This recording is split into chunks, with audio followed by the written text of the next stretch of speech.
Hello, everyone. Thank you for coming to this session. We will begin at 5 past 9 in Taipei time. So that will be 4 minutes later. Thank you.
Hello, everybody. Today, our class today is mainly talking about customers. This is a very important topic.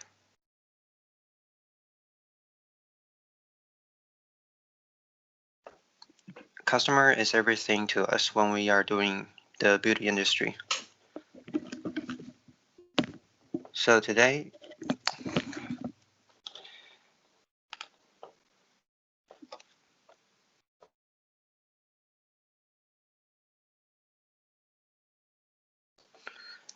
the teachers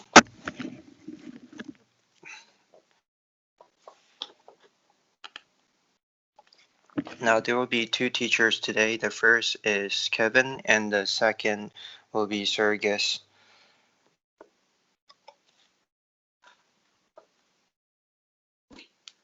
If you have any questions, feel free to ask and leave your question in the message box.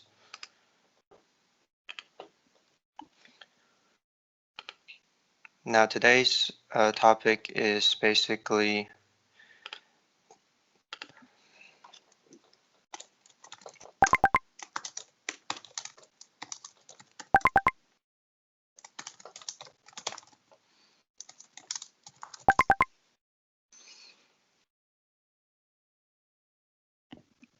sorry, can we pause for a second?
Sorry, microphone testing.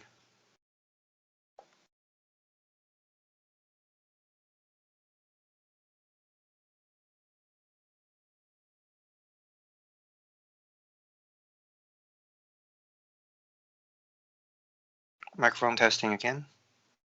Okay.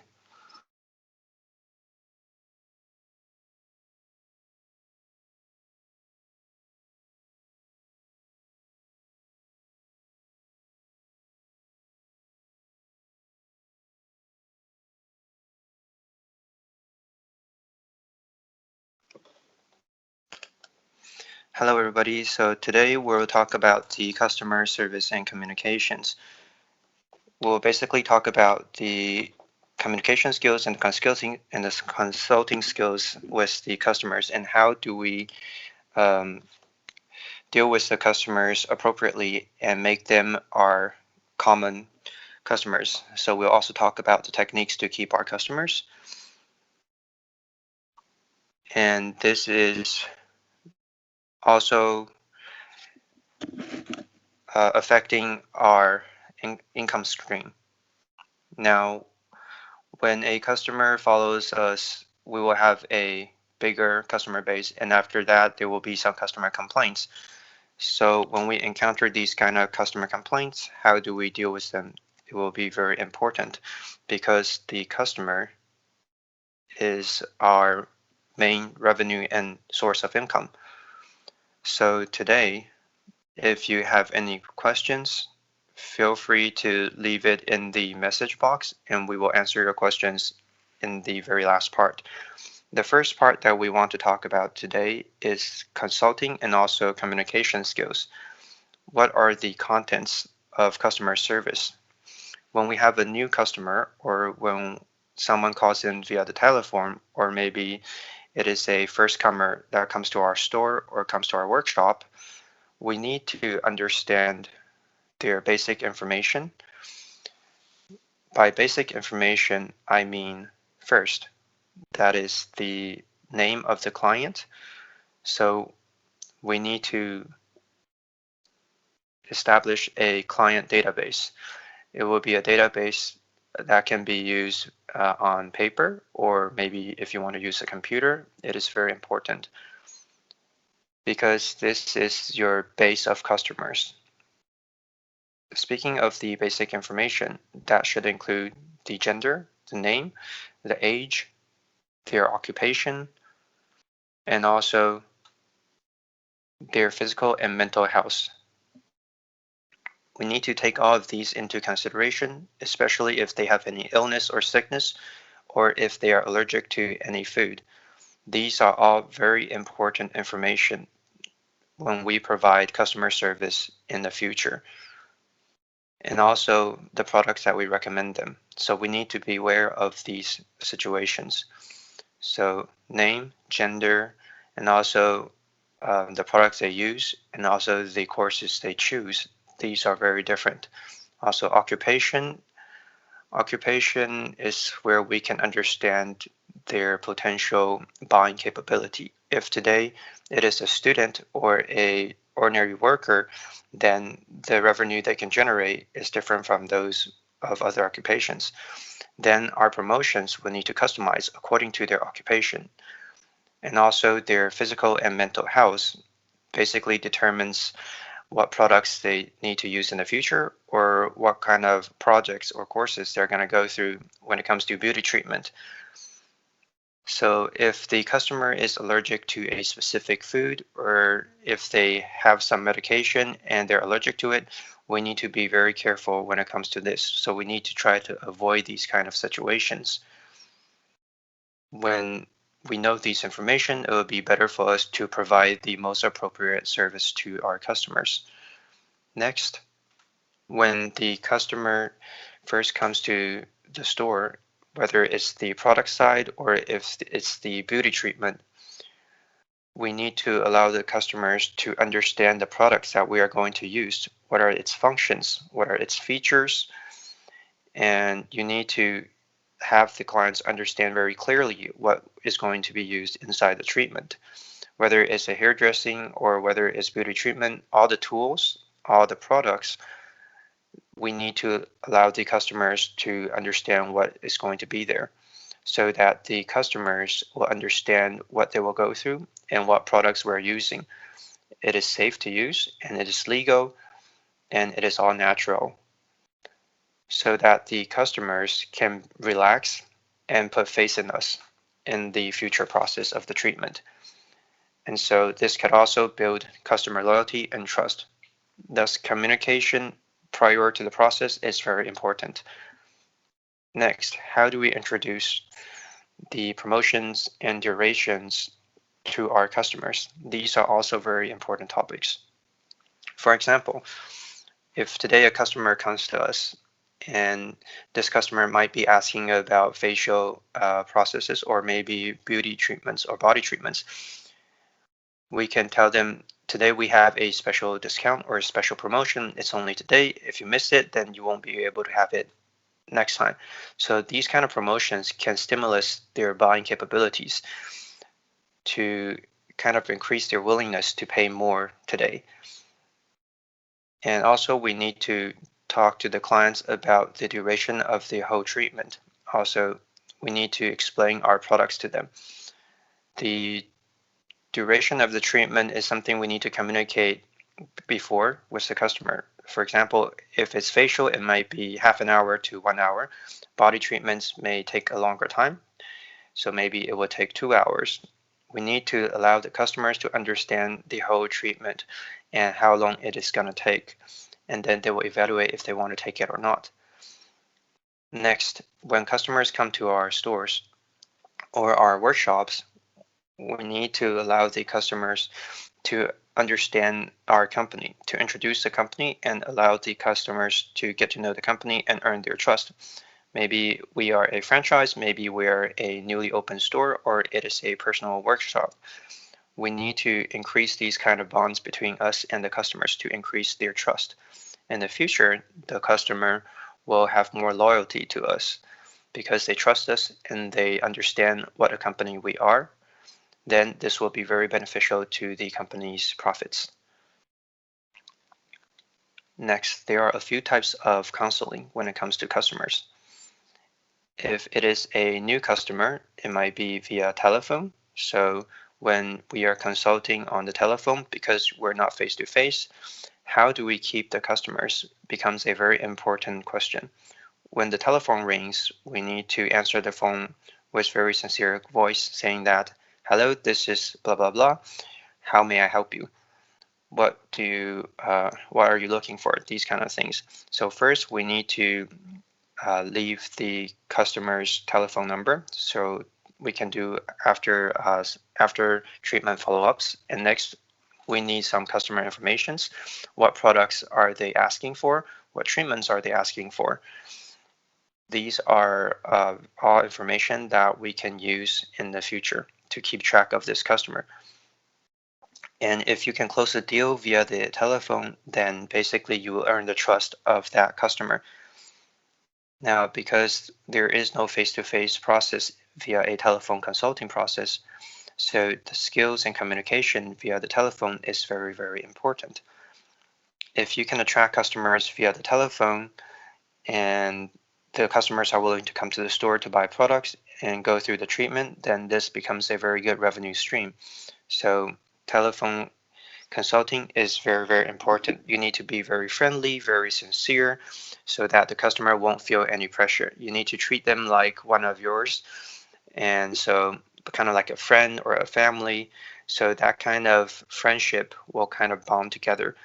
And for us as a store, we will increase the revenue and also our income stream. The second way is to have a face-to-face consulting. Now, maybe it is a new customer that was introduced by an existing customer, or maybe it is a new customer who just came into the store. These are all very important sources of income. So our attitude when receiving these customers are very, very important. We need to make them feel at home, like they're coming home. There's no pressure, it's pure relax.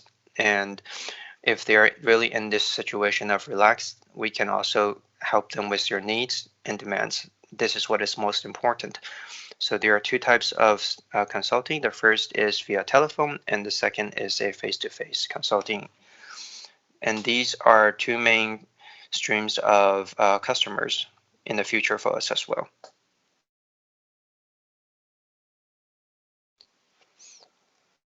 The next part is how to have effective communication. I believe all of you have had the opportunity to talk to a stranger, or maybe to a friend, or family, or colleagues. You have all had these conversations. There is always communication between humans. Thus, the first thing we need to pay attention to is we need to listen. We need to listen to our customers. There are two ways of listening. The first is active listening. For example, when a customer is very actively trying to tell us what situation he or she is in, we need to listen very actively to what the customers are saying. And also at the same time, we need to provide some active feedbacks so that the customers think that we are really sincere and we are really truly listening to their needs and their situations. So appropriate feedback and timely feedback is very important. So then the customers will gradually build trust in us and gradually relax and leave it up to us. Now, when the customer is telling us their demands, besides that, if they have emotions, for example, if they have very negative emotions, then from our perspective, we cannot provide a very stimulus reaction. So we need to react appropriately according to their emotion. We want to try to calm them down. We don't want to provoke their negative emotions. So at this time, we will need empathy. We need to stand in their shoe and try to analyze the appropriate situation and how we can calm their emotions to allow the customers to know that we are actually standing by their sides and helping them to solve their problems. Whether it's a mental problem or if it's an external or environmental problem, or if they have any questions regarding to the products or what their physical health situation is recently, we need to provide appropriate feedback.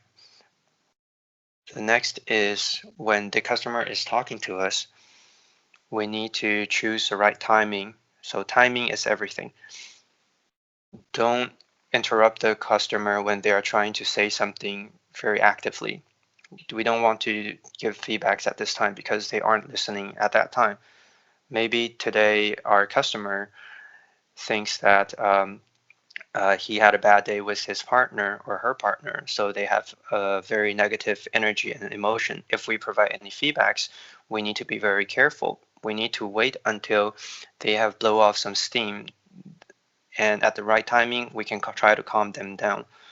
We will suggest them from a professional angle to allow them to understand what their problem is and what we can offer to solve their situation. This is also very important. Also, we need to show our sincerity. Communication is all about solving the problem. So no matter what the other person's position is, we need to stand in their shoes. We shouldn't insist our angle. We shouldn't only think about ourselves. So we need to take care of the customer's emotions. We need to stand in their shoes and try to calm the customer down and try to solve their problem. This way, we can truly solve their problems. And when the customer's problems are solved, I believe that their emotions will gradually calm down, and then we can have some effective communication, and the customers will think that we are very sincere and we really care for them. We are really analyzing and suggesting everything for their own good. Then we can solve their problem. When we are communicating with the customers, we should provide a appropriate feedback and also provide suggestions from our professional perspective with polite and the correct attitude, so that the customers will think that they are not just here to blow off some steam, but after blowing off steam, we will provide them some professional opinion and professional suggestions to help them solve their problem. Thus, when they are blowing off steam and when they are communicating, we can reach the effect of effective communication and at the same time showing our professionalism and good attitude so that the customers will be able to trust us in the future and have more loyalty with us. Then in this case, our stream of customers will gradually increase. Next, when customers stepped into our stores, how do we receive them? The reception skills are also very important. So when a customer steps through the door, the first impression we give the customer is that we are professionals. We are very friendly, we are very active. So when we go to a store, the receptionist will always say, "Welcome to blah, blah, blah. Hello, how are you?" These are all very, very important phrases. Also, the appearance of the receptionist is also very important. We need to show a sense of professionalism. How do we do that? First of all, the outfit needs to be clean, needs to be unified, so that when customers come into the store, they will feel like this is a very professional store. All the service provided from our clerks are consistent and are the same with quality, then we can show our professionalism. Also, the attitude of receiving the customers. It is also very important. How do we do that? Our posture and also our welcoming saying needs to be consistent. Besides saying, "Welcome to blah, blah, blah. Hello, my name is blah, blah, blah. I'm very happy to serve you." Besides this, we also need to mind our postures. So postures, we need to stand beside to the customer. We need to stand in a very formal way. We need to mind our manners and be very polite with our attitude. These are all very, very important and they can show your professionalism. And when the customer comes into your store, we will make them feel like you are a dedicated server to this customer. They will think that they are being respected and they are very relaxed and they put trust in you. So when the customer steps into your shop, besides your outfit, besides your posture, we also need to make sure that the customers feel like they're at home. So the attitude is also very important. Our verbal communication and intonation is also very important.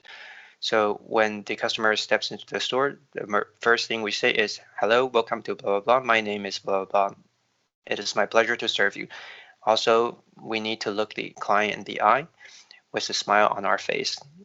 Our verbal communication needs to be soft and gentle, and also with a very friendly attitude.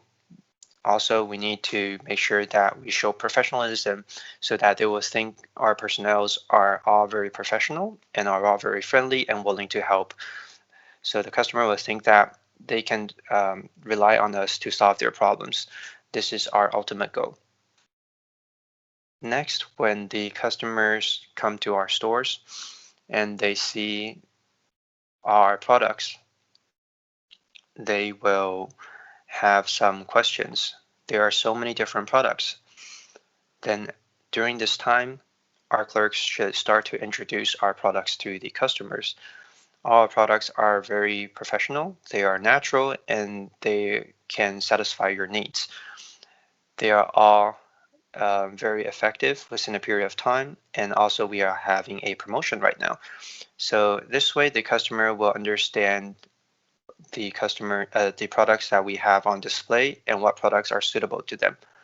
What are the products that the customer might need, and what are the products that might solve their problems. And if there is a promotion deal, I believe this will stimulate the customer to buy more. Thus, promotions are very, very important. When a customer steps into our store, first impression, besides the appearance of our receptionist, they will also see our environment. So our environment is also very important. The environment has some points that we need to focus on, and that is it needs to be clean, so that the environment can allow the customers to relax in this environment. So when we walk into a spa shop, the first thing or first impression we have is, besides the professional receptionist, environment is also very important. Why? Because in a spa shop, there are some fragrance, and that will make us feel very relaxed and happy. I'm sure you all have had these kind of experience going to a spa. First, you will smell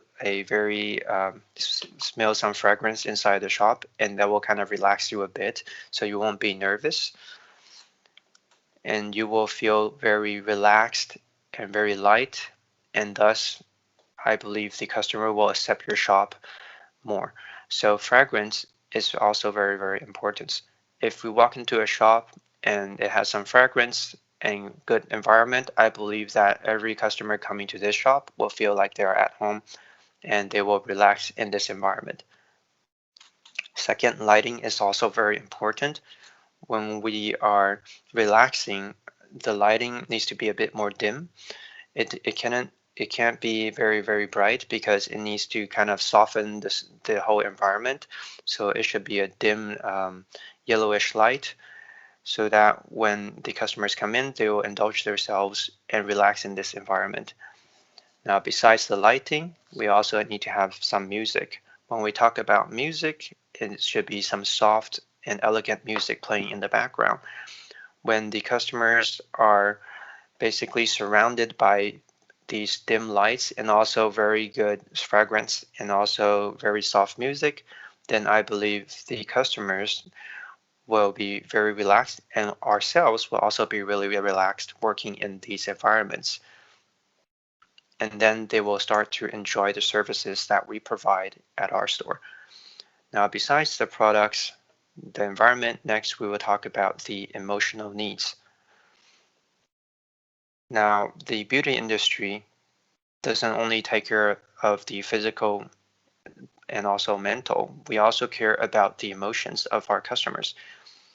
Thus, the customers' emotions are very important to us as well. Around 80% of the customers who go to the spa or these beauty clinics are basically there to relax and to blow off some steams. So they go to the spa, they go to our beauty shops or hairdressing shops or salons to relax and release some negative energy. They want to release their negative energy so that they can recharge. Thus, emotional needs are also something that we should consider, and it's very important. We need to stand in the customer's shoe to understand that besides the physical and the mental and the emotions part, we need to take care of them as a whole. So not just physical, but mental and emotional. So when we are receiving the customers, besides understanding what their needs are, besides the products, our treatments, we also need to pay attention to their internal emotions, because that takes around 80% of this whole process, and it affects the overall of this physical and also the customer satisfaction. So we need to provide a solution for our customers to blow off some steams and relax and release their negative energy. Thus, they will be very satisfied with our services because they will think our services are the right fit for their release of negative emotions. Also, customer is the king or queen. They are our main source of income. So if the customer walks into the store, customer is the center, the customer is the king. So our attitude needs to, our clerks need to have the attitude of the customer is the king.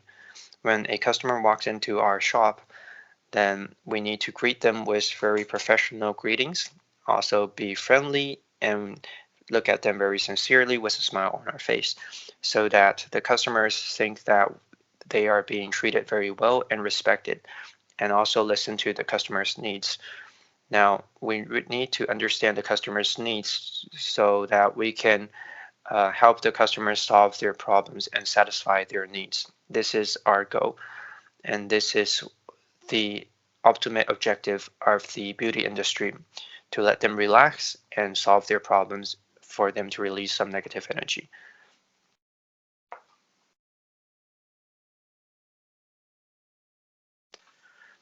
Next, when the customer comes into the shop, whether it's a new customer or an existing customer, as long as they are here for the first time, how do we keep them as our common customers so that this customer will think of us when they want to relax?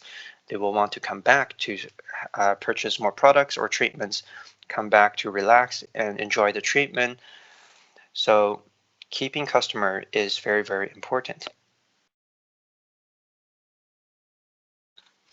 Now, some customer keeping techniques are as follow. There are 7 points. I will introduce some examples in between them. The first is that for first timers, how do we keep them? This is a very competitive market.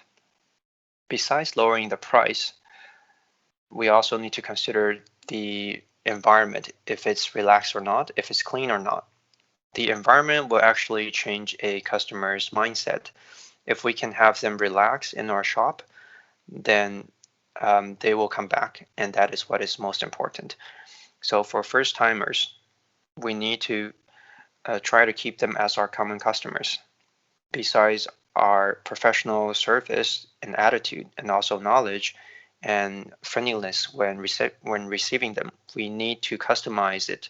We need to customize the whole treatment to win the customer's trust in order to increase their loyalty, so that when a customer thinks of a problem, they will think of us. Then if they do this, it means that we are successful. So for first-time customers, besides lowering the price for them, we also need to provide a comfortable environment with them. Compared to other spas or other salons, we are different. Our fragrance is very special. We have soft lighting, soft music playing, and the whole environment is very, very relaxing, and you feel very good. You want to stay in this environment and you don't want to go out anymore. This is the first step of keeping the customer. Now, when the customer stays in the shop and enjoys our service, this is also very important.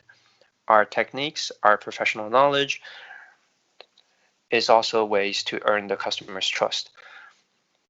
Then this will increase the customer's loyalty with us. When they have a problem or they want to do the treatment again, the first thing that comes into their mind is us. In this case, we will win the customer, and then we will succeed in keeping this customer.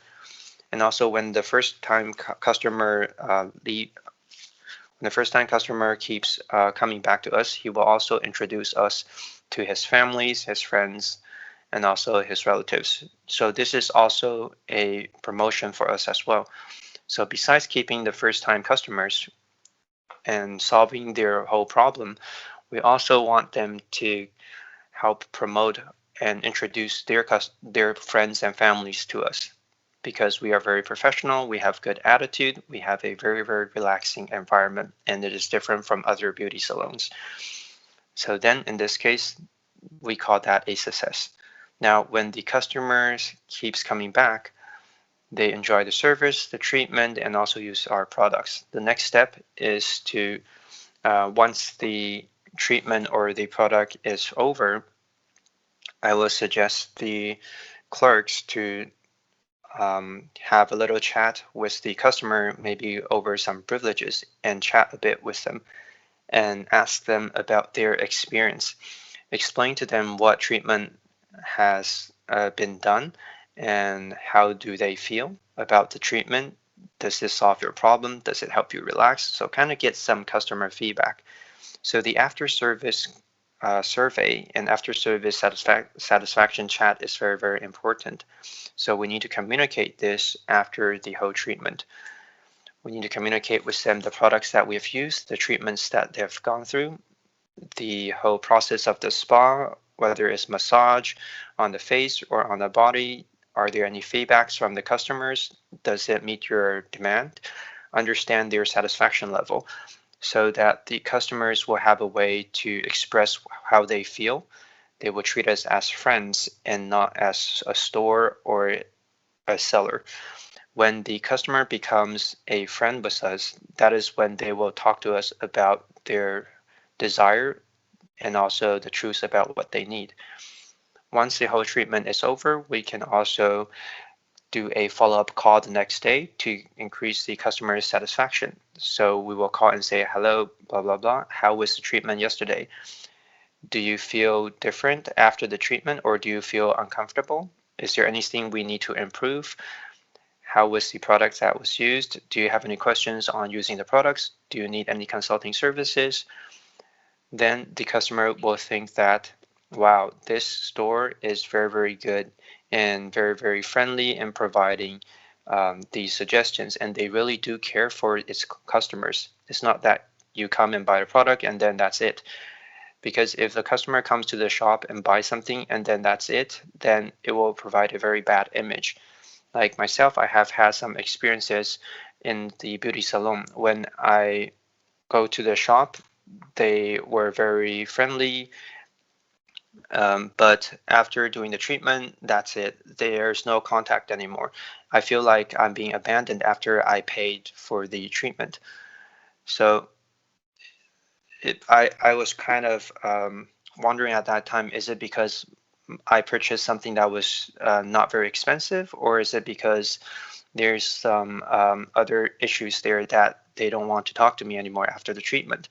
So it is important that we do a follow-up call to increase the customer satisfaction so that the customers will know that we really care for them. And the follow-up call shouldn't be longer than 2 to 3 days. So right after the treatment, it is also a good time to ask the customers how they feel about the process, or maybe the next day, ask them how they feel about the process. Is there any problem, or are there any things that they would like to improve? These are all the things that we can talk to the customers about after the treatment. Also, do they feel uncomfortable when they get home? So all of these are very effective communication skills to talk to the customers after the treatment. Then in the customer side, they will think that this shop is very professional, very friendly, and they really do care for their customers. So then they will come back to us again. Then in their mind, they will think that this beauty salon is really caring for me. And even after the treatment, they do follow-up calls. This will increase the trust and loyalty of the customers. Now, the third point, after calling the customers or after caring for the customers, what is behind the scenes is that we want to stimulate them to come back to us again. So calling the customers, besides asking for their satisfaction level, if they have any questions or not, it is also a good way to stimulate them to come back to purchase again. Now, if they really liked our products and the treatment that the customer went through is also very satisfying, and they were really relaxed when they went through the treatment, then we can choose the right time to make an appointment with them for the next treatment and follow up periodically. Maybe we can provide some discounts or promotions. Maybe you can bring your friend here. We will provide you some promotions and discounts so that our existing customer will try to find new customers for us. This will not only increase the existing customers' purchase, but it will also bring us new customers. So this is also very important. Thus, our clients, when filling the form of basic information, it is very important. Remember, we mentioned the basic informations previously.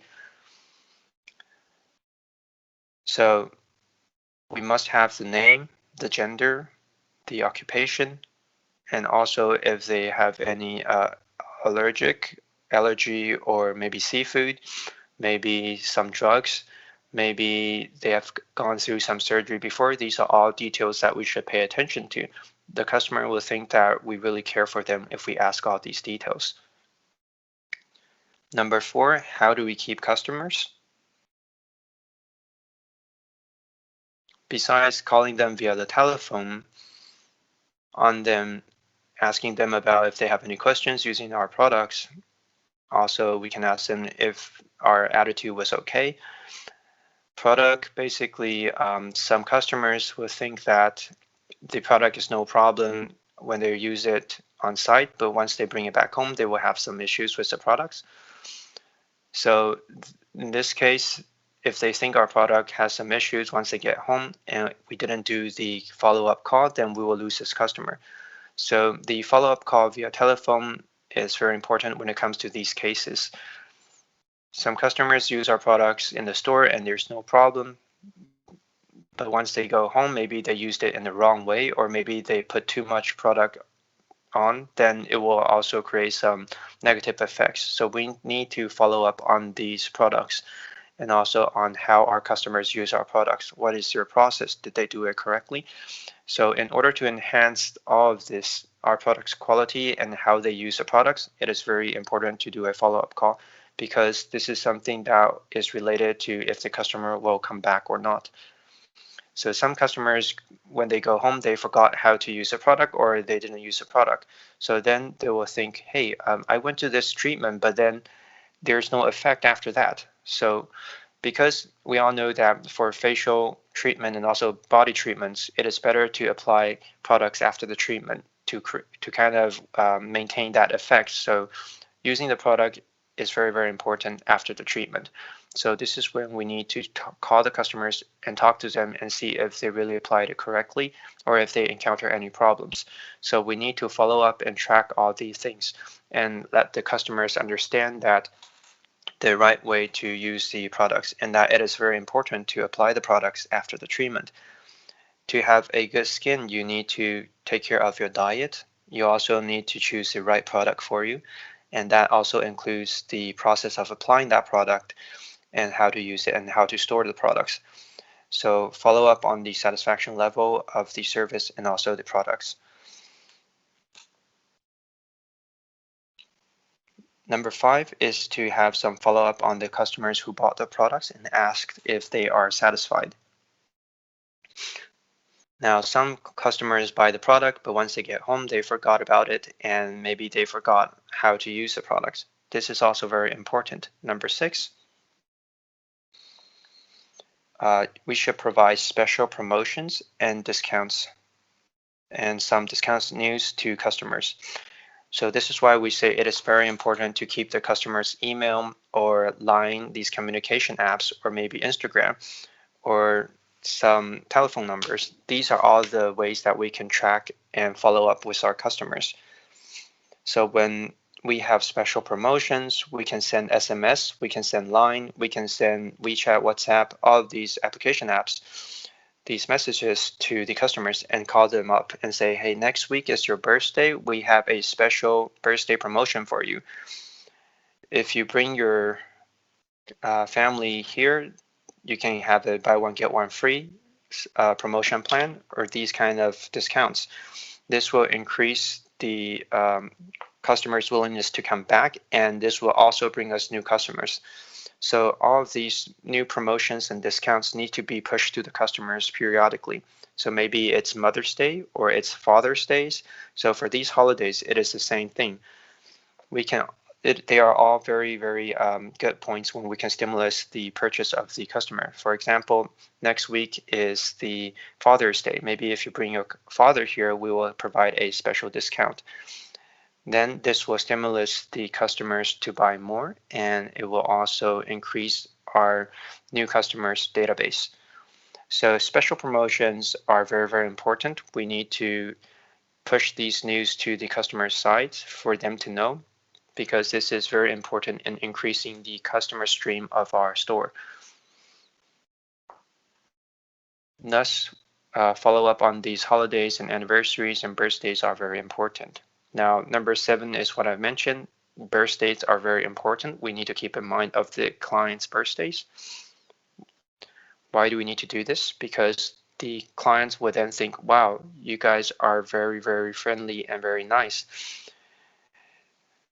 You know my birthday and you care for me. Then they will think that, wow, you guys do really care for me and you guys are also very professional. Every time I go to your store, I feel really relaxed. Then in this case, the customer will surely stick to us and treat us as their good friends.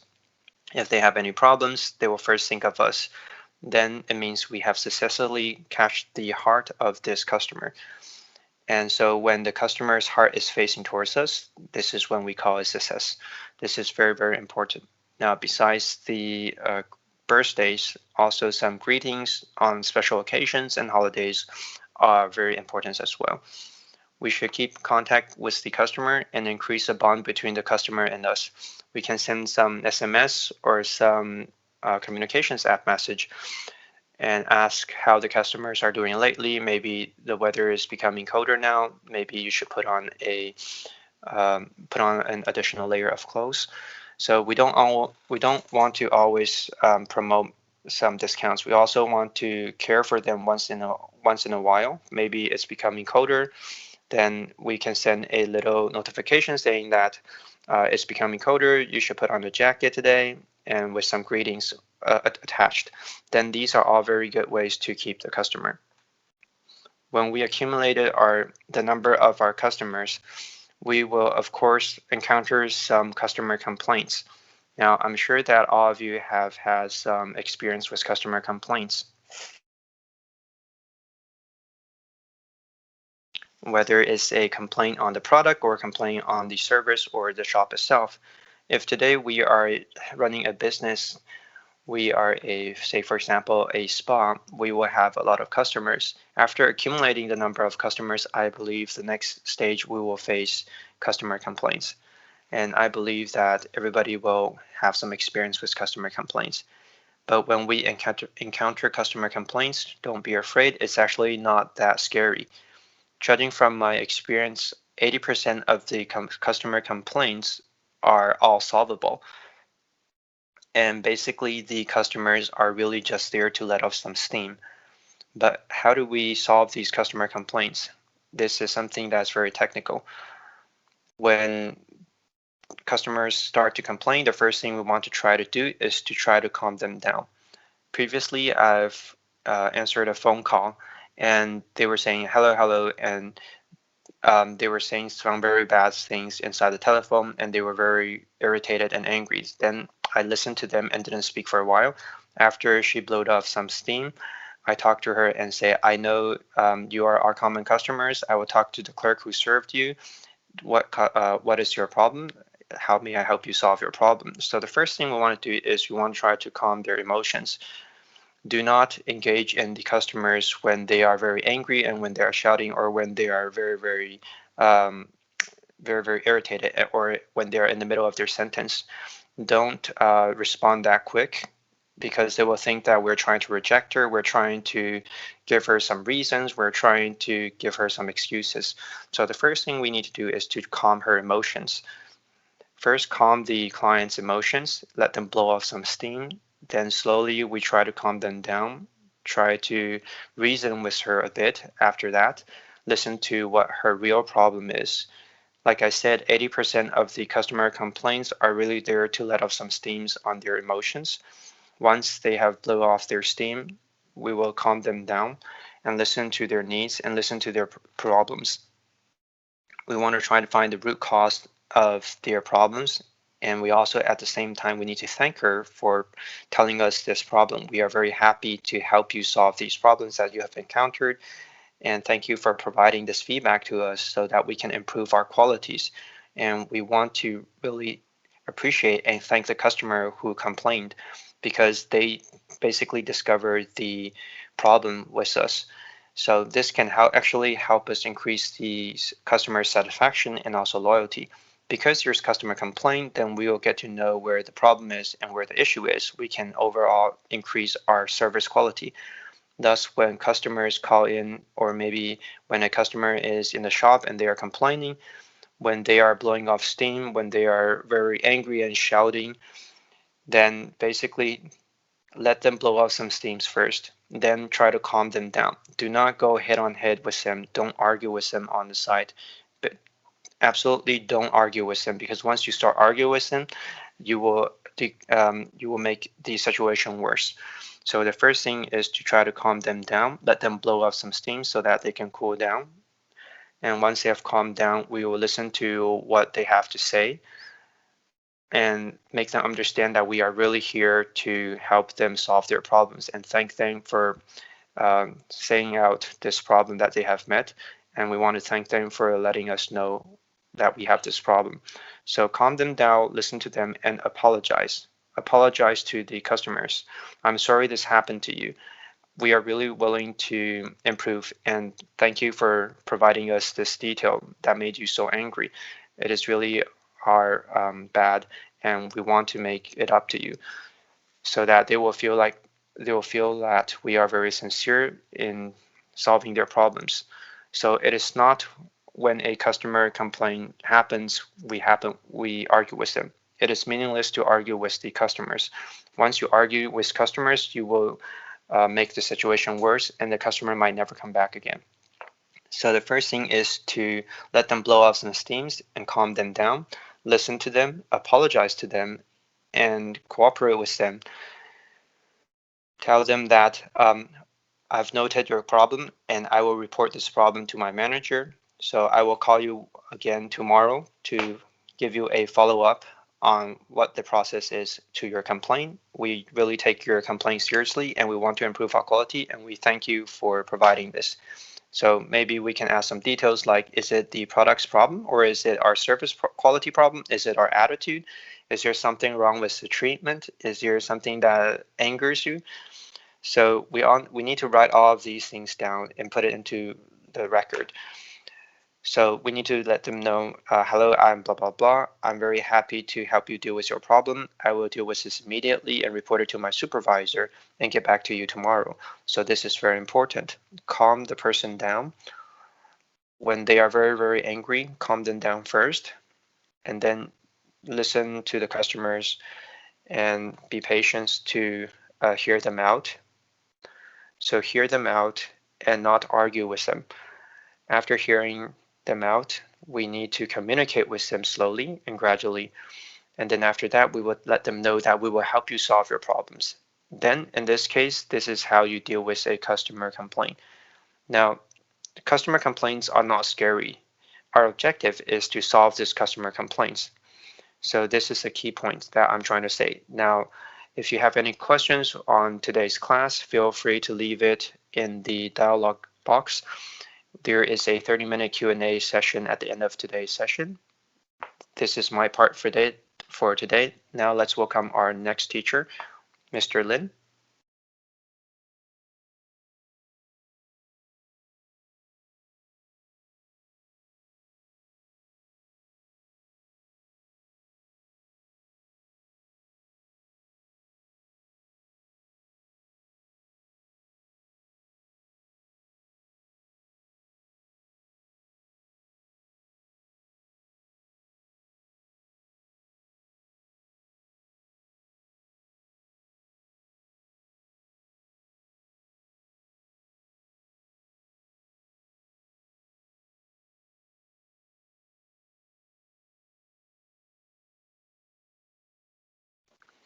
Hello, everyone. I'm here to talk about the consulting part of this class. Now, thank you, Kevin, teacher, for talking about so many details regarding to the customer. These are all the things that we need to pay attention to in the real world. Next, I'll talk about some principles. Some people say that customers are very important. How do we view customers? Usually people will say we can divide customers into various different types, but in our mindset, what is the most important part? Our mindset is what's the most important part. Now, basically, people divide the mindset into three parts. The first is, I am a beggar. The second is, I am the king. And third is that I'm the prime minister. Now, if you have a mindset of I'm a beggar, it's actually just a concept. It's not saying that we want everything. Some people think that my clients are, as long as my customers or clients are people, then it's fine. What does that mean? It means if someone is willing to come to shop in my shop, then I will, of course, accept them as my clients and customers. However, if you didn't choose your customers, and if you are basically in a service industry, then whatever you do in your service will actually affect the outcome and result, especially in an age of digitalization and the internet. This will have a very huge effect. We say this as 递延惩罚. Basically, this phrase means that if you serve a wrong customer with a wrong service, sometimes it's not your problem. Sometimes it's because the customer is not your target customer, so your expectations don't meet. And sometimes when sometimes the customer is right, but you're lacking in technique, then of course they will complain. So it's a bit dangerous to think as long as it is a people or it is a human, they are all my customers. Then you're not actually filtering your customers, and thus you might have some negative feedback from the customers, even though you have closed this business deal, but you might lose a lot afterwards. The second attitude is when you are the king, you think you're the king, and that is listen to me, I am right. You don't have any place to say anything because I'm professional. So when the customer comes in, the customer needs to obey me. Is this the case? Do you really understand the customer? Sometimes it is a pride that you know knowledge, and that is I have knowledge and you don't. When you are in this kind of mindset, then basically you will say things like, you need to use this, you need to use that, listen to me, I'm the professional, I know what's good for you. But some customers, they might withhold some information that you don't know. Like what Kevin mentioned in his previous session, you need to have the customers put down all their information. But what if the customers didn't put down all the information due to privacy issues? And if you look at the information sheet and then you tell the customers you can only use this product, you can only use that product, if you use these kind of attitude, they are so high up, then basically the customers will think that you are a very bad service provider. So the best way is what I mentioned. If you are a prime minister, the prime minister mindset. Now, the prime minister is a smarter guy. He can assist the king, and he can also listen to the people's heart and the people's voice. He will think a little bit farther, and thus we need to implement these kind of mindset, especially that we are in the beauty industry. We are here to serve other people, to let them relax. Now, when people are relaxing, the best way is to listen to what they need, what the customers need. Now, teacher Kevin mentioned a lot of times the phrase listening. Now, I will also mention listening a few times in my lectures. Now, if we are a prime minister, if we are a man of wisdom, we are a smart guy, maybe you engage the customers in a different way. We will use a way that the customers will think they can come here and enjoy our treatments. Now, let me put it this way. If you are promoting your sales right now, there are 3 different levels. The lowest level is to let them know, oh, my products are really good. They are the best products. If you use this product, you will have blah, blah, blah results. These are the product side. The second level is a company level. This is saying that, oh, we have a very good company. See how good our company is. We are a very famous franchise store. You can see that we have very good quality. So then this is basically hiding behind the company. The best sales is what? The best sales is when I tell you, I am your consultant. I am your consultant, your personalized consultant. I'm here to help you. So no matter what the products are, you don't need to care about what products you use. You don't need to care about what company I work for. I am the consultant for you. I work for you right now. Everything is customized for you, and I'm your personal consultant. This is very important. So under these kind of circumstances, even though the product, maybe if you have an annual goal of a revenue sales of 1 million NTD, if you use these first level of product selling, maybe you can reach this goal. But if you want to become better, if you can use all the resources inside your company, maybe you can reach your sales revenue of 2 million. So now it is double. Now, if I'm a consultant, level 3, there is no answer to how many folds your sales revenue will increase. I can't tell you the answer. Why? Because if I'm the consultant, I will let the customer sell for me. And that is how many customers basically means how many sales you have beneath you. And that is, if you want to reach level 3, which is the consultant level, you don't want to restrain yourself as just a salesperson, just trying to sell a product. So you don't want to just sell to anyone who is a human, anyone who buys your product. Remember, you are not selling vegetables in the market. If you're selling vegetables in the market, it basically depends on the vegetable you sell. Do they look good? Is it a good harvest this year? If you're doing a consultant, basically you're playing a longer game. So if you're playing a longer game, we need to look farther. We don't want to have the king's mindset to tell them what to do. We want to become the prime minister's mindset, and that is listen to what the people want and then provide what they need. So if you're a consultant, you can turn your customers into sales for you. When the customers are selling for you, then the more customers you have, the more sales you will have in return. And this is what is the most important part. It will help you create more success in your business for you. Let's talk about a concept. If you want to understand what the customer is thinking when they are buying your product, besides listening to what the customer are saying, we need to notice the things that they haven't said, that they bury deep inside their heart. I kind of don't like this is because when a customer says, I don't like this, do they mean this is too expensive, or do they mean this is not the right product? So as a service provider, how do we discover their internal needs, to interact with them, to find the root cause that they are not buying the product? Then you will need to have some professional training in advance.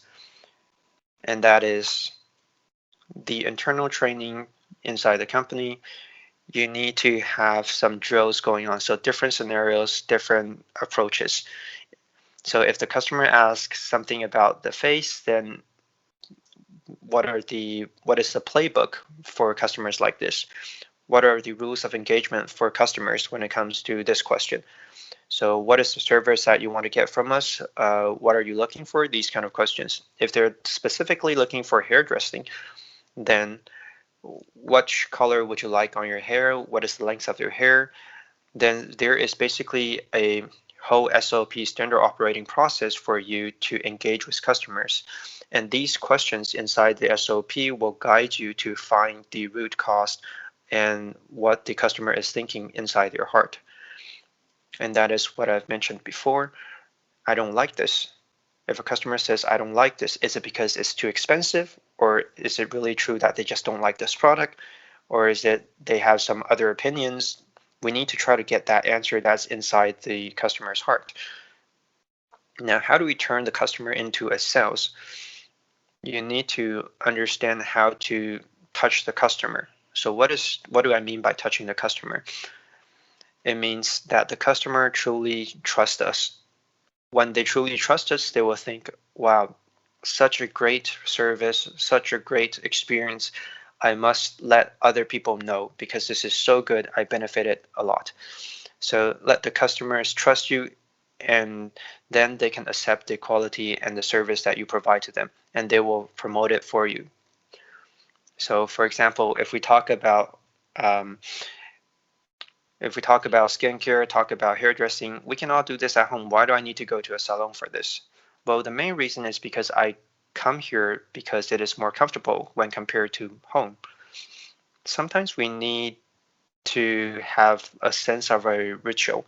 For example, if you go into a salon, there is kind of like a sense of ritual that makes me feel very touching. Say, for example, if I walked into the salon and I feel, wow, this temperature is very comfortable. This music is so good. This fragrance smells so good. When I walk into this environment, everybody is smiling at me, and they also provide a privilege the moment I step into the door. It feels like I am a little princess walking into a palace, or maybe a queen walking into a palace. If it is this case, then it will have a sense of a ritual. So sometimes we call this a service performance. So service itself, it is a very good ritual. Is it a performance? Yes, it is a performance, because you want to create an atmosphere that is not available anywhere else. So if you can let the customers feel that they are unique inside this environment, they are very, very important, they are the VIP here, then your service is successful. So in the right timing, there are some right actions and right postures to show your professionalism. I want to talk about a concept, and that is a demand-oriented service. We need to first understand their demands and their needs. So when we are facing a new customer, when asking them to fill a form, we also want to approach them with a more gender and more tender way of approaching them. So how do we ask them in a softer way? Our objective is basically to find their fact and also their billing. We want to try to find their fact. What is their true feeling? After finding their true feeling and also their true feeling, then we will be able to provide the customized suggestion for them. And that is why I mentioned previously, maybe there are some words that the customers did not say, they keep it in their heart. The hidden message, what is their feeling? That is part of that hidden message. What is their fact? That is also part of the hidden message. Once we find these hidden messages, we will know how to provide the customized suggestions. So this is a very customer demand-oriented way of servicing. Once we find the demand and needs of the customers, we will be able to customize and solidify the whole treatment process and make it a perfect experience for them. So perfect that they will want to come back after this experience.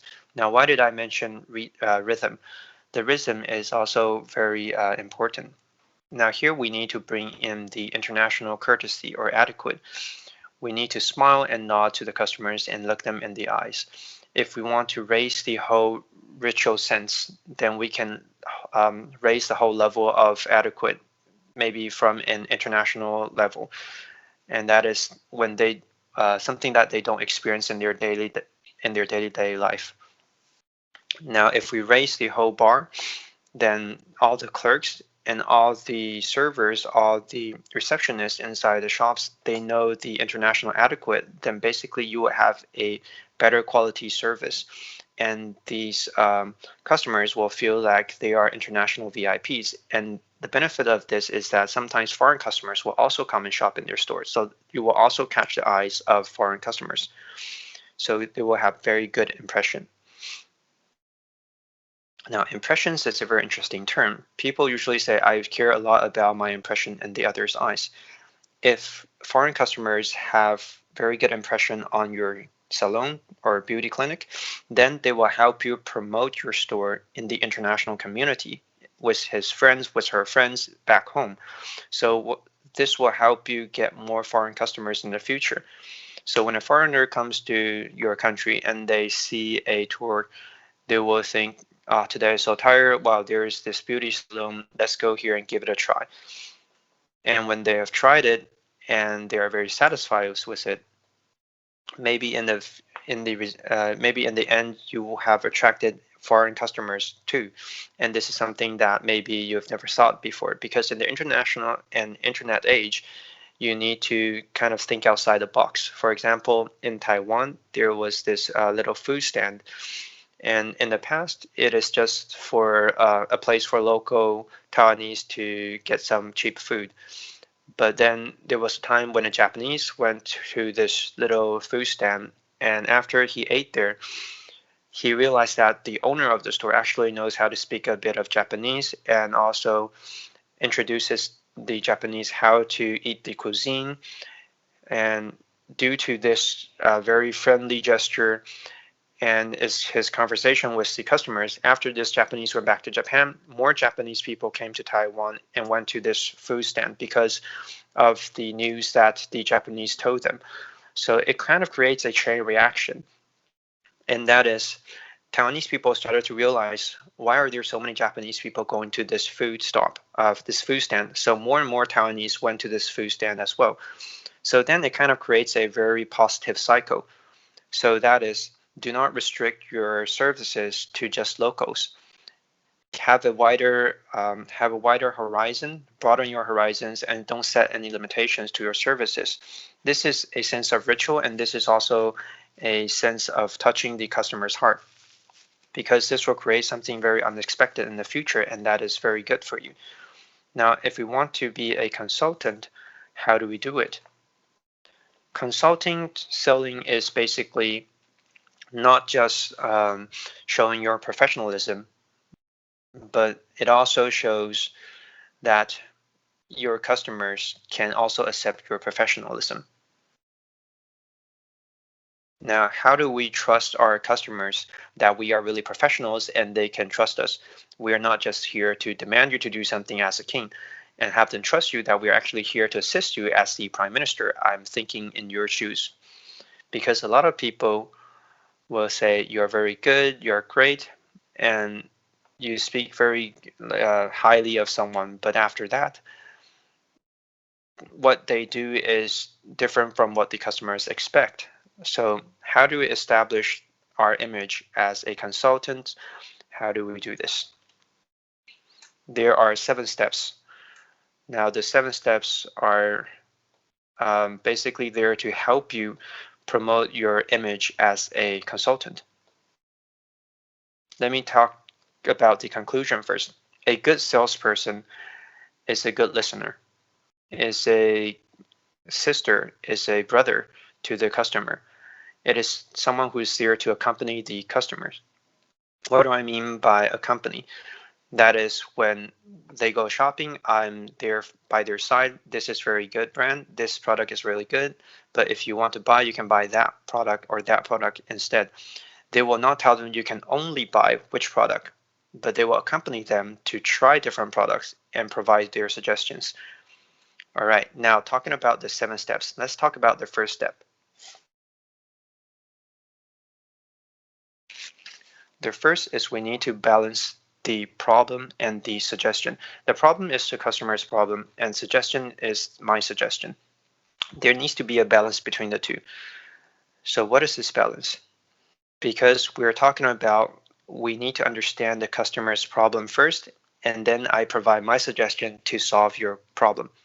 Maybe we don't reach a consensus because of the price, or because there's lack of trust, or because the suggested service is something that you have never heard before, so you might have doubts. Then how do we strike a balance between the customer's problem and also the consultant's suggestion? How do we reach this balance point? This is the first step of being a consultant. Now, the second step is to establish a trust based on knowledge and professionalism. I want to persuade the customer to use this product. When persuading the customer, you need to listen to me to tell you the reason why you want to choose this product. I won't tell you that a lot of people are using this, so you need to use this. But you are not just anybody. Every client is unique, right? So you need to provide suggestions that are customized for the client. So say, for example, this product, when used on your face, it will help you because it has vitamin and it will make your skin feel more gentle and more bright. These are all facts based on knowledge. So knowledge is the base to build on. And then you can build on top of knowledge, you can build trust. So this part, the customers will think that you are really a professional and you are there to assist them. The third is that we need to keep our sincere and conversation. What is conversation? It's not just one side talking. It's not just the customers talking or the consultant talking. It's that we need to have some communication in between. So it is like you say something and also I say something. Everybody is communicating. There is a focus point and something that we have in common. And also the things that I said are sincere. I'm not always thinking, I want to make your money, I want to earn your money, I want to get your money out from your pocket. This thought is very bad because the customer can also sense this. So the more sincere you are, the better you are. This is the third point that I want to stress when you are being a consultant. Now, do we just have random conversations? No. In point number 4, we need to lead the conversation.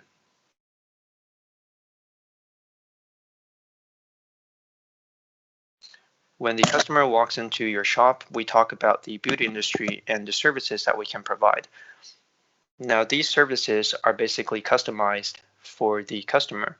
If the customers tell you about their family or their relatives or maybe their neighbors, or talk about the society, what's the situation, or what the politics, you want to try to change that topic back to the beauty industry. You want to try to lead the conversation, and this conversation is basically the conversation between you and the client in the beauty industry. You want to keep the scope and the focus of that conversation. And then after that, we need to let the customers understand that in step number 5, the customers need to receive a feedback. So what do I mean by that? Basically, it is when we provide a suggestion or advice, we need to let them know that when we will provide what kind of information to them, and then we also need to keep track of the customer's emotions. If they don't like it, we need to change our advice. We need to be very careful, and we have to pay attention to the customer's emotions. So for example, if a 40-year-old lady and a 20-year-old lady, they should have different topics, right? We shouldn't use the same topic on both of these ladies. So if you talk to a 20-year-old lady with a 40-year-old lady's topic, then basically the 20-year-old lady would not be happy. So this is something that we need to think before we engage in customers. So we need to review and remember the customer's feedbacks to us. And from those feedbacks, we can improve our service and our quality. Number 6, we will also analyze the customer's demands and needs and tell them what we have discovered. Say, for example, the 20-year-old client basically wouldn't want to listen to the topic that we have with the 40-year-old client. So then we will know how to engage with a 20-year-old client. Maybe they like something that is colorful, something that is limitless, something that is not restricted. Skincare might not be that important to her. Then in this case, I will know that during this time, these kind of 20-year-old clients, what might they be thinking? What might their demands be? Then we can provide a service and quality that better suits these 20-year-old clients. So point number 6 is number 7 is very, very important and the easiest one, and that is listen carefully to the customers. Listen to what they have to say. After we understand what their needs is, we will be able to provide the right service for them. Now, what we've just mentioned is a basic process, a basic flow, but I want to give you a new concept, and that is in the international age, the purchase model is different from the past. The purchase model right now is different from the past. What is the purchase model right now? In Google, there's a new way of a new concept, and that is 0 critical points. So what is 0 critical points? It's not actually, they don't actually make decisions when they step into your shop. In the past, it might be true, but in the international age, they make decisions before stepping into your shop. Because due to the internet, they can serve on the line, they can chat with people, maybe they randomly heard someone saying, recently I had a special treatment on my face, and thus I think I feel very comfortable. And then inside the customer's mind, the first thing that comes into their mind is, in the past, they might not notice this, but right now, due to the internet age and its convenience, a lot of people would, once they overheard something or overheard something in other people's conversations saying that a company is good or a service is good, they will start to look it up on their cell phones. So at that time, the customers actually has already started to understand some of the information of your shop and the service you provide. And then they will make a decision to want to come to the shop, or if they want to buy something. They won't make the decision inside your shop. They will actually make the decision wherever they are when they heard the name of your shop. So if they are interested in the process of the product, maybe they will try to find some other similar shops and compare with them. So this whole concept of zero decision or zero critical point is that now customers don't make decisions inside the shop, but everywhere because of the internet.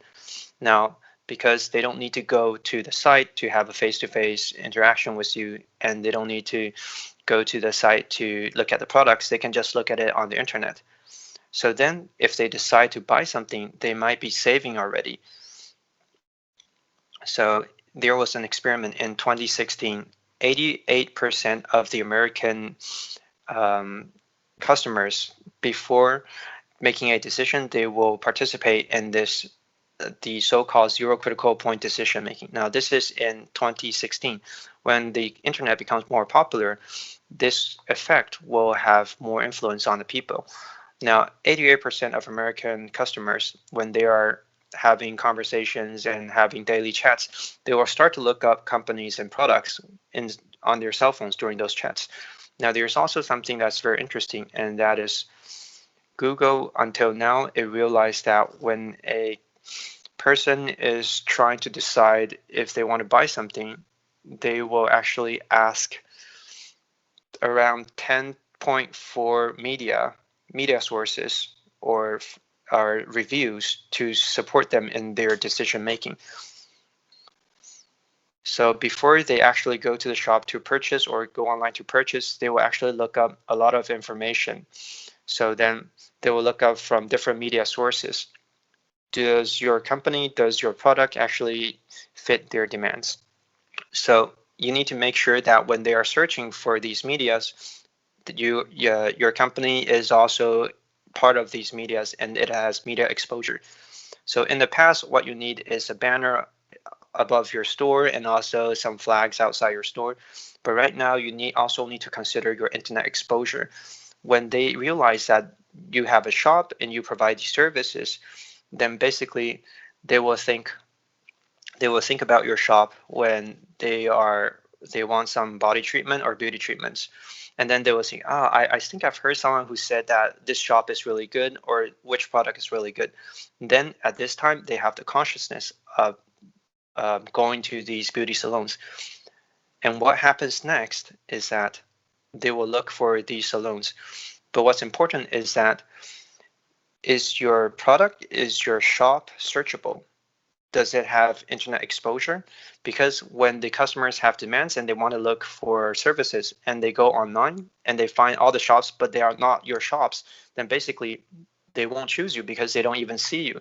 When they have decided that they will go to another shop, even though they might just walk past your shop, they will not go into your shop, because when they are making the decisions online, they look for reviews, they look for 10 companies online, your shop or your name is not on it.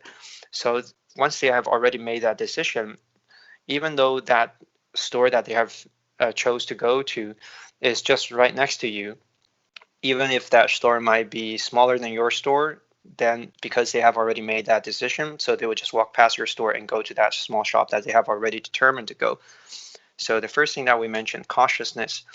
And the second is, so the first is consciousness, and the second is your shop and your service searchable? Is it online? Does it have online exposure? And also the reputation. So that is the third point, reputation. Managing reputation is very important. If you have a good reputation, then people will choose you over a competitor. So maybe they are choosing between two shops, but they realize that your shop has a better reputation, then they will choose your shop. So that is a differentiator for you. The fourth point that I want to talk about is is it convertible? So for example, if I choose two shops, maybe one shop has a better reputation, but when I really go there, I found that the shop next door is actually on a promotion, or it has a very good discount going on, or maybe the store's appearance and environment looks better. So at that time, the decision is convertible. So if your shop is not searchable on the internet, it's fine. If people walk through your store or walk past your store when they're going somewhere else, but when they see your shop and see your store and see that, wow, it's better and it has a better environment, it's more appealing, then maybe they will turn right and walk into your store. So convertible is very, very important.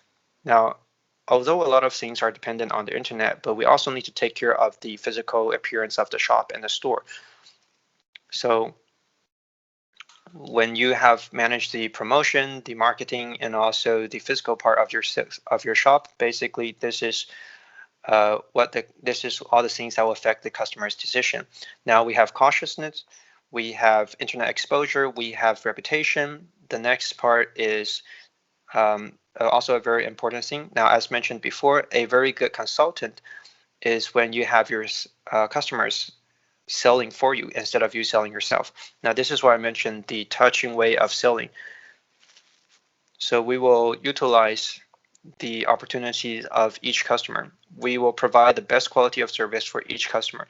And once they have experienced this very perfect experience, we will use this customer as a salesperson to help promote our service and promote our quality.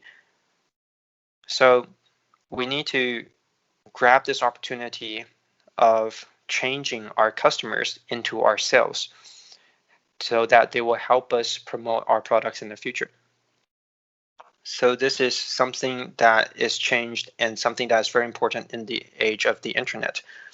Now, in the very last part, I want to remind all of you that we need to categorize our clients.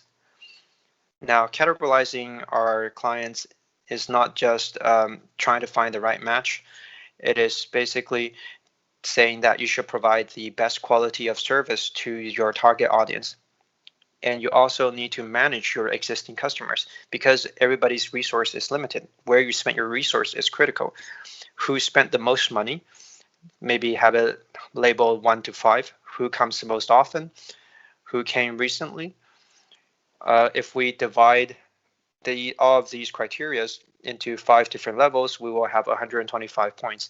Then we will be able to quantify all your customers, and you will have a chart that basically shows which customers have more buying power, which customers come more often. And so if there's a customer who comes most often and this customer comes very often and every time she comes she buys a lot, then she is the one we call the most valued customers. She will be the most important customer to your shop. If a customer really wants to comes more often, but every time she shops very low amounts, then basically she will be a good promoter because we can change her into a sales, because when she's satisfied with it, she will help us bring more revenue and more customers into our shops. Now, maybe the reason why she only spent that much money on us is because she don't trust us enough. So we can try to earn her trust more a bit. And there are also the customers who have a lot of buying power but seldom come. Maybe they are a VIP in another shop, so they only come to our shop when that shop is unavailable. How do we stimulate these kinds of customers? How do we try to keep this customer? Maybe we can use a membership card or provide a VIP card to these kind of customers, and maybe increase our service qualities to increase your willingness to come back more often. Now, the least now for the customers who don't come very often and who don't spend a lot of money, then these are the least that we should focus on. But maybe these customers are lacking trust in us yet. Maybe they have other concerns. Maybe they live too far. So there are a lot of different ways to kind of change these categorized customers into different levels. We want to try to find a way to where we can have rich customers stay with us, and when we can promote customers to help us recruit more customers. And as teacher Kevin mentioned, during birthdays, we should provide some care for them, provide some notice, and provide some greetings after they leave the salon. Ask them about their experience, ask them if they need any help during the follow-ups. If we have all these caring, all these sincere services, then I believe these customers will treat us as their brothers, their families, or their sisters, their consultants, their prime ministers. We are a wise person. We will guide them in the right direction that's customized for them. This way, we will have a definite spot inside their heart. So whenever they need a service, they will come to you, even though you might not provide the service, but they will talk to you and say, hey, maybe I want to buy something recently. Can you recommend me some products? Then in this case, if this becomes a daily conversation between you and your client, then this basically means you are successful. This customer is here to stay with you. So this is my part for today. Let's take a 5 minutes break. After that, we will come back with the Q&A session. Thank you very much.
Hello and welcome back. Now we have mentioned how to categorize our customers. There was a question asking me about the RFM analysis, which is the 5 level that I've just mentioned. How do we calculate the scores? Let me give you an example. Let's use American dollars. Say, for example, if every time they come and purchase, they only buy 10 US dollars. And if they come here and the highest time they purchase is 100 USD, we'll give it 5 points. So from $10 to $100, we can divide it into 5 different layers. Now, we can do it this way. We can use the Microsoft Excel to help us calculate. So this is their first way to calculate the scores according to their purchase power. Now, the second is how common or how often do they come and purchase. If they come every month, if they come 2 times every month. So if they come within a month 1 time, then we give them 1 time. We give them 1 point. If they come twice within a week, we can give them 5 points. So that is basically according to the frequency that they come. Now, the third criteria we can use is we can use the criteria of when was their recent visit. If they came 4 months ago, maybe we'll give them 1 point. If they came recently, maybe within a week, we can give them 5 points. So it is also from 1 to 5. Now, that's why I say there is 125 points, because there are 5 points for each criteria. And if they have 100 scores at 100 points, we want to try to look down into which criteria provided the most points. So did they come most often, or did they spend the most money? Then we can categorize the customers into different categories. And also, some other people ask me about the traditional marketing. What is the difference between traditional marketing and the marketing nowadays? Now, because we are in an internet age, we need to really take care of your ads and marketing materials. In the past, people used paper. Now, most of the times people use the internet. In the past, people might even use cars that go around the neighborhood to promote your store. But most of the times when people get a flyer, they just throw it away. Most of the times when people hear your broadcasting of the broadcast cards on the streets, they will just forget about it. So the cheapest way and the most effective way nowadays is actually to put your advertisements online. Now, when we use an internet or an online ad, it is basically there to try to catch the eyes of the general public. And this is very important because when a customer comes to the shop, they will search for information online.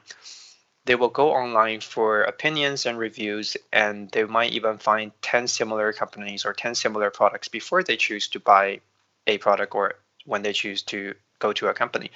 So this is a way for the customers to help you, a way for customers to get to know your company. Even sometimes when they walk to the front door of your store, they will even look at the app and check your review before going into your store. This is why we say online and offline merging, and that is we need to take care of the offline physical part, and we also need to take care of the online virtual part. Now, this is the case in Taiwan. Let me give you an example. A customer went to a shop, and this is a shop that sells shoes. But let's not talk about the products right now. So we'll just call them products. If the customer decides to buy a product from the store, they just want to check if this is real or not. Is it the right product for me or not? So that customer goes to the shop and make sure that, okay, this shop is selling the product, and yes, I want to buy this. But then the shop says you need to become our membership in order to purchase this product.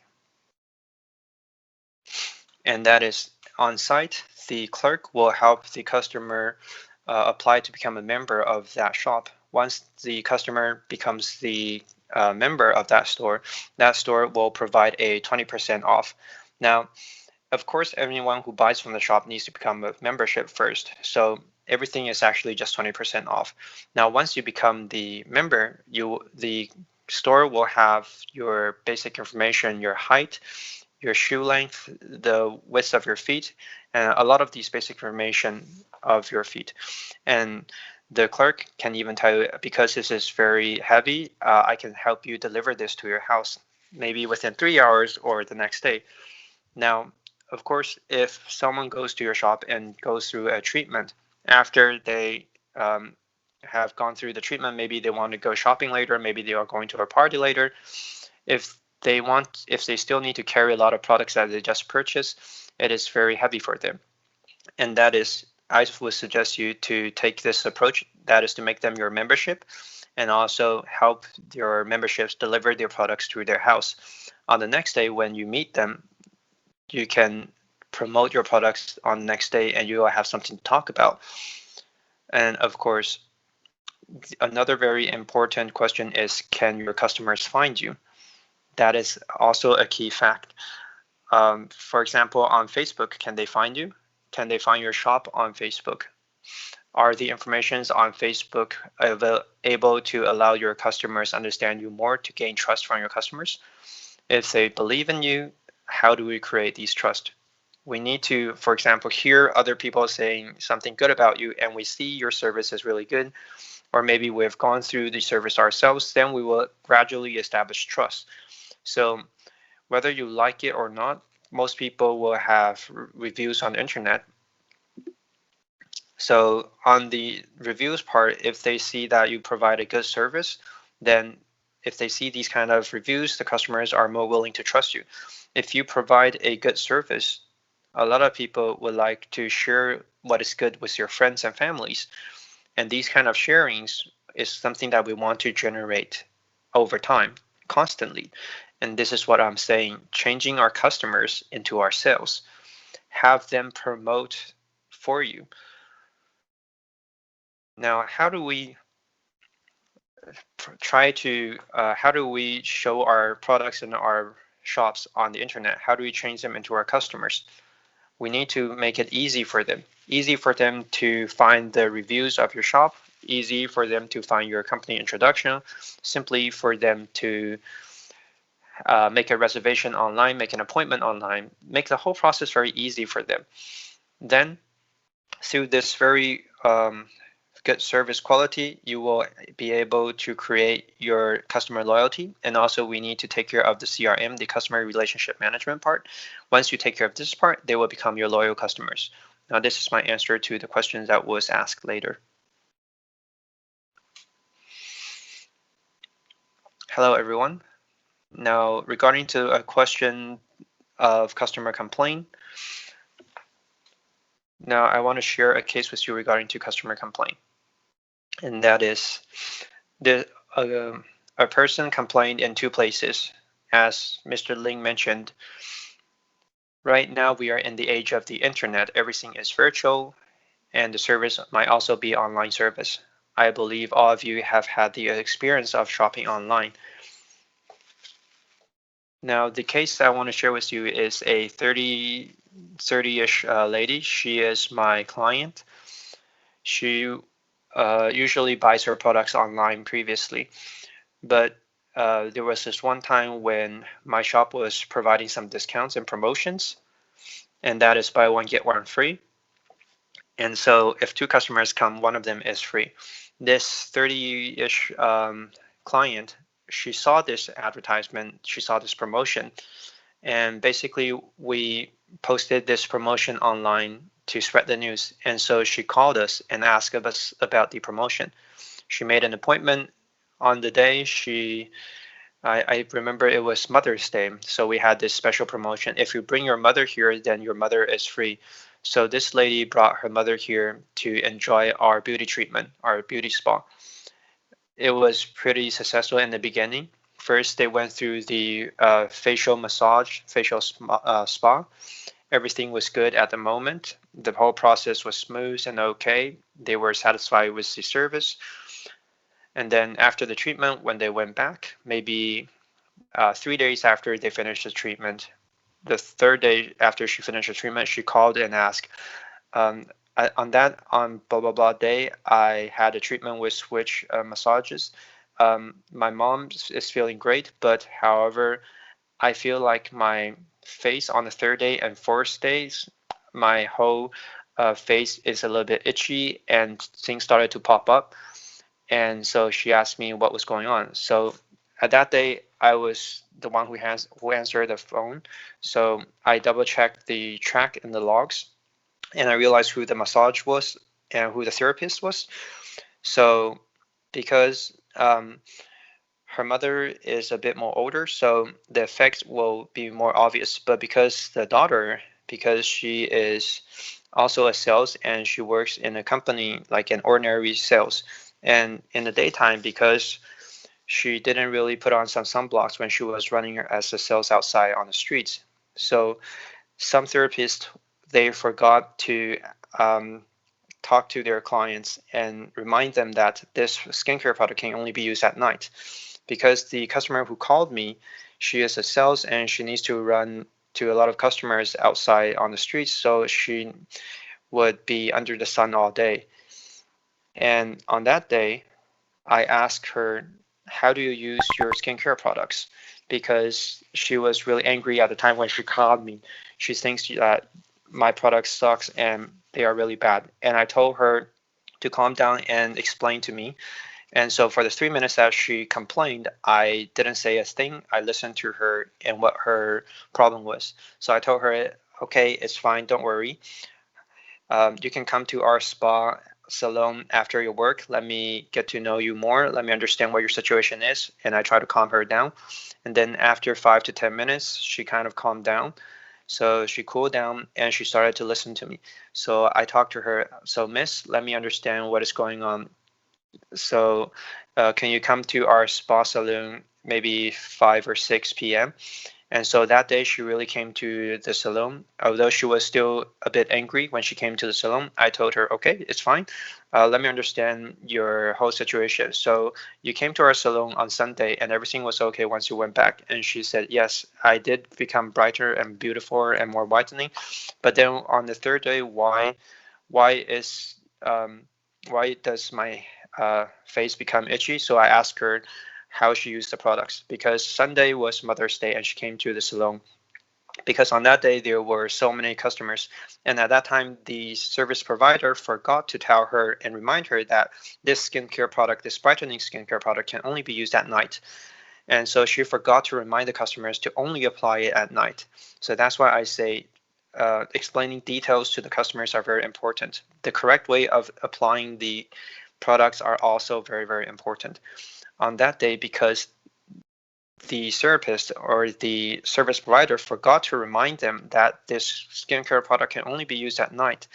On Wednesday, when this lady went back to work as a sales, so she applied the product on her face and then she went out for work. So that was during the daytime. Due to the ultraviolet light, it has some chemical reactions with the product that she applied. So that's why her face is becoming itchy. So that's why I told her, sorry, it's my apologize. It is our problem, our fault. We forgot to tell you that this skincare product can only be applied at night. So this is a technique that we've used. We really listen to what the customer was trying to say and we try to understand the problem. So listening, calming her down, and providing a solution for her. And thus, when she came to the salon that day, I told this lady, I'm very sorry, I apologize. Our service provider forgot to remind this. This is our fault. This product can only be applied at night. So if you apply it during the daytime, this is the reason why if you apply it during daytime, it will make you itchy. So in the afternoon, I signed her up for a free treatment to kind of calm her down and help her deal with the situation. And on the second day and the third day, I called her and follow up and reminded her to do sun blocking and also moisturizing, and not to use any whitening products in this week. And that once you're not that itchy, once your skin's condition is better, you can start to use your whitening products again, but at night.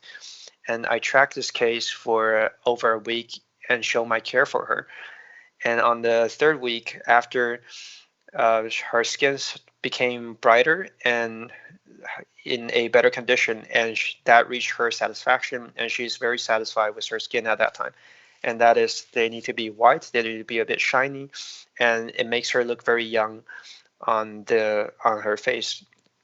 So after this whole customer complaint and this whole process, because this lady, originally she was just a new customer who saw us on the internet and came to our store and had her customer complaints, but we also dealt with her customers' complaints. So after that, this client actually became our VIP. And once she's satisfied with our service and she became our VIP, she started to help us promote us to her friends and families. So this is how we changed this customer from a customer to a salesperson for us. And the key point or the key turning point here is the customer complaint part. So after she's very satisfied with us, she started to promote for us. She said that our attitude is very good. We are all professionals, and she is really satisfied with our service. So her coworkers, her families and friends, they all became our customers later on.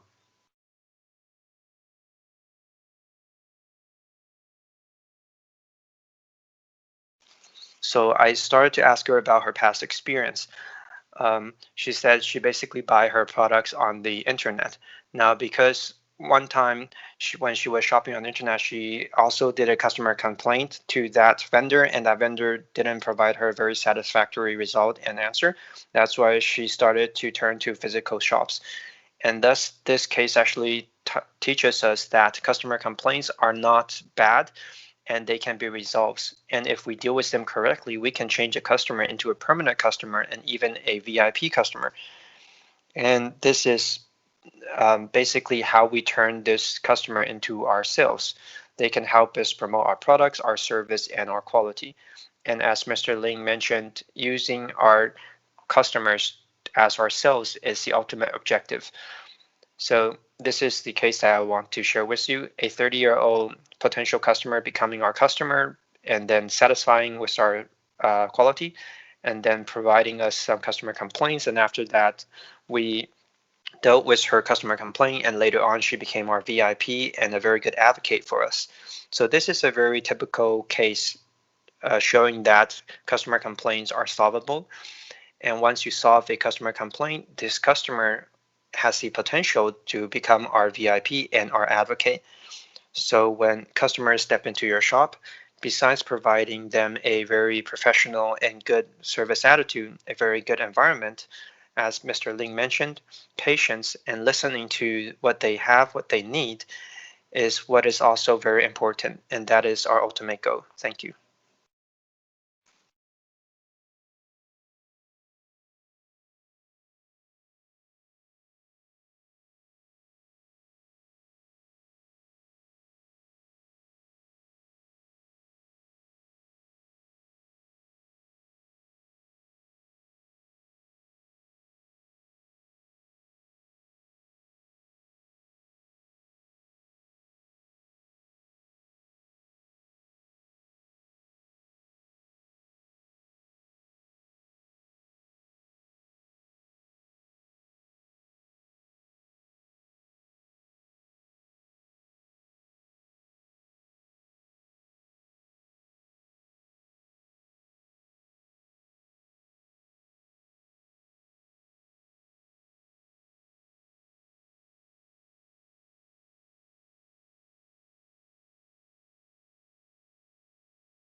So we have a question saying that if there is a highly irritated customer who is here to purely argue and all the comfort and listening and communication skills don't work, then what should we do?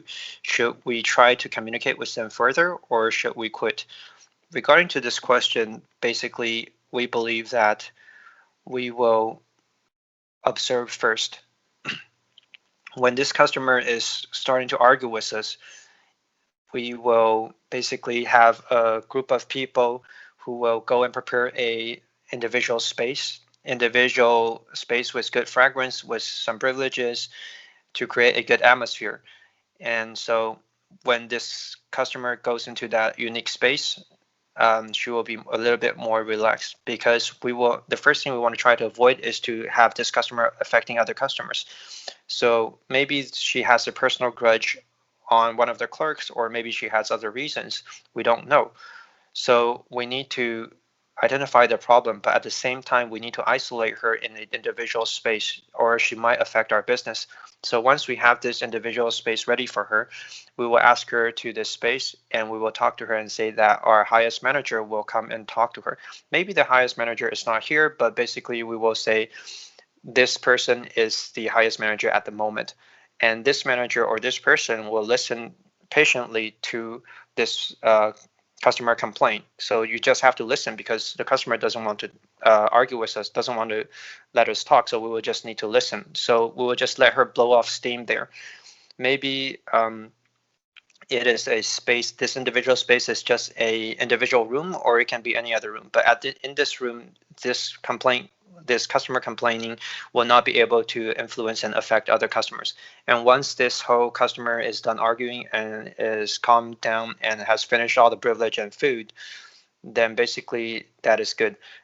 Personally, I like to use a good little technique, and that is I will provide her a lot of waters, and so when she drinks a lot of water, she will need to go to the toilet. When she goes to the toilet, she might change a mood. So because there's something to kind of divert her focus, and if she just wants to be here to complain, fine. She can be there for 30 minutes and complaining, and we'll have someone here to listen to her. Once she blows off the steam, at least we can make sure that within the 1 hour or 1 day, or maybe within 3 days, this customer won't come back again. When this customer comes back again the next time, we will know how to deal with this customer, and maybe by the time that she comes back later, we will be able to discuss with her. And once we deal with this situation, we should discuss with the team, with the clerks, to say, how do we cope with these kind of situations in the future? So a unique dedicated space, or not need to be dedicated, a unique space is very important for these kinds of customers. Now, I would like to add to what Mr. Ling said. If a customer is just here to argue with you and we can't reason and communicate with them, then basically I would like to add something. We need to think about the background of this customer. Is this customer a real customer? Or maybe because we have also encountered related customers, sometimes there are some spies from our competitors. In the past, I have encountered some cases like this. It is real. So these are not real customers. They just come here to argue with you because they are spies from our competitors, and they try to break our reputation. So we need to keep track of these people. And it is very important to protect ourselves. How do we protect ourselves? Basically, we will make a documentation and also some sign-in. We will record the complaint, or maybe we will have some CCTVs, and we will let the customers know that there is a recording going on. This is to protect your privacy and also our privacy.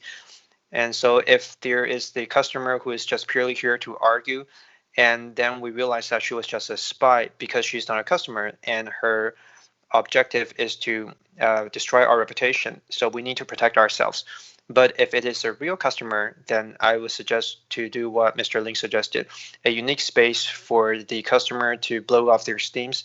I believe like 80 or 90% of the customers will be able to calm down after that. If a customer is really here to just argue, then we need to discover what is the reason behind this. Who is this customer? Is she really a customer? Is she a true customer, or is she a spy, or is she just here to argue with us? So if she's a real customer, then basically according to what the process that we have just suggested, 80% of the customer complaints should be able to resolve. Now, if today it is really a competitor who is just really here to argue with you, to discredit you, this is what we call a spy.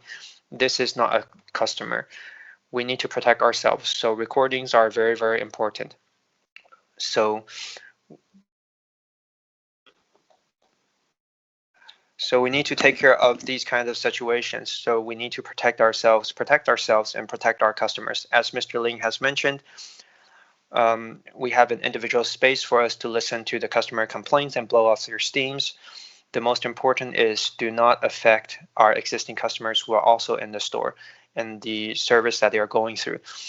And eventually, if we really can't solve this, then we need to determine our service with this customer to protect ourselves and protect the customer. Thank you.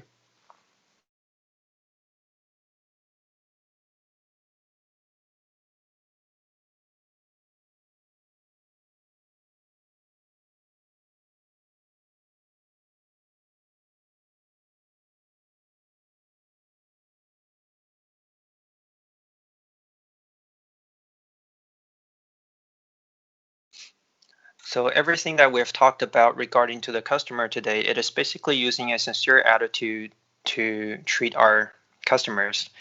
We need to use our sincerity, our integrity to serve our target customers. And as we mentioned in the very last part, we want to make sure that the customer is really our true customer and they deserve our service. If it is this case, then I believe that we will have a very successful business.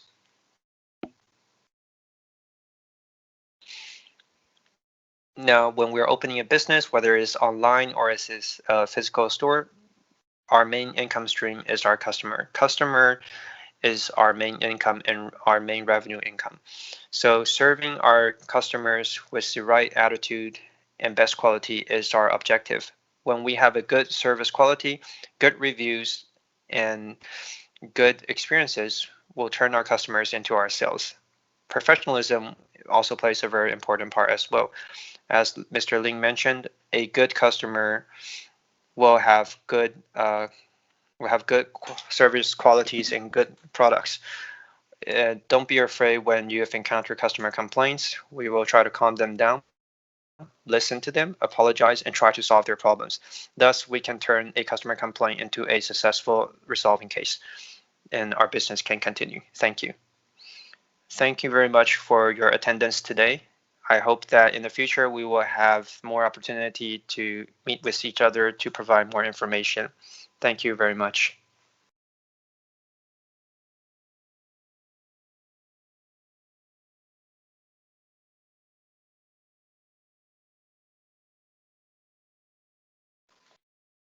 There will be some announcements later.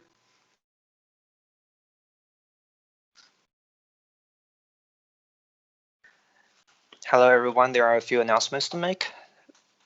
The first is that most of these courses have been put on the Moodle platform. Remember to check out the courses on Moodle, and that is on the last day of July.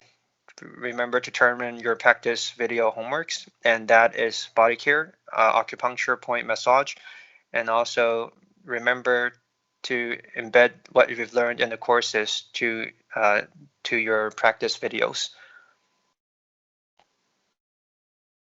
Also, on August 4th, there will be another simultaneous class, and that is the feedback on your homeworks that are turned in on July 31st. So be sure to turn in your practice videos on Moodle on July 31st so that you can receive feedbacks on August 4th.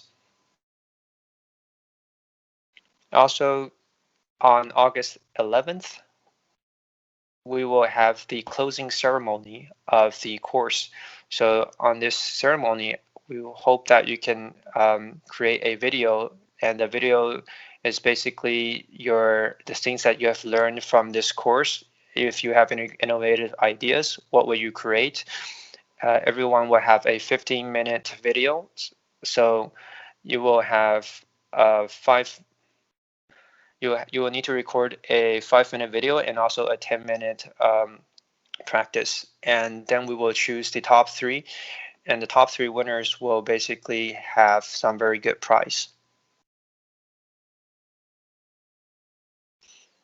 So in the video, the teacher will basically evaluate how well your treatment is, how innovative it is, and also we will take your attendance into consideration, and also how many homeworks you have turned in into consideration.